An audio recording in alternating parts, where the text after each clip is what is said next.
So if you want to change someone, the absolute worst thing that you can do is to try to control them, to force them. Because when you do that, you're going to push them away completely. People are going to start to resent you, and they're going to resist that of what you're trying to get them to do.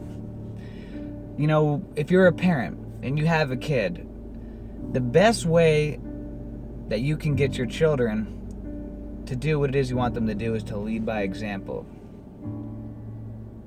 You decide that you're going to be that good example on how to live, how to choose right from wrong. Because when you force them to always make the choice, when you force them into every single choice, what you're essentially teaching them is that they're not capable of making the decision for themselves, that they're not smart enough.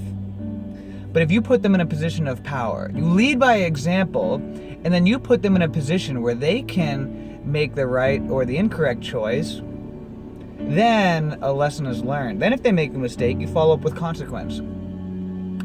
But by always making every single choice for them, and not allowing them to struggle, not allowing them to fail, not allowing them to go through some suffering, you're setting them up for failure long-term down the road. And when they get older, those failures that they're going to have and the mistakes and the wrong choices that they're going to make are going to end up being much bigger consequences than when they're children. It's going to end up being a consequence of being put behind bars for many years rather than just going into timeout.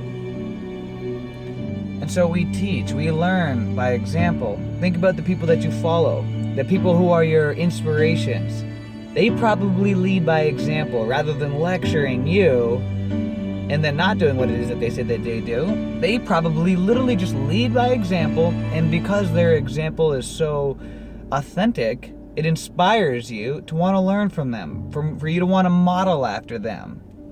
You know, everybody wants to change the world, but the change starts within. If you want to change the world, be the change. And through the ripple effect, as you work on yourself and you lead by example, the ripple effect will begin. You'll begin to inspire others to make a better change in their life.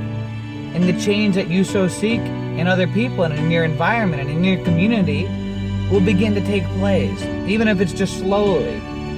That's okay. That's going to be a lot better than trying to force everybody and resist and get them to just do what it is you want to do. So when you're pointing the finger at everybody else,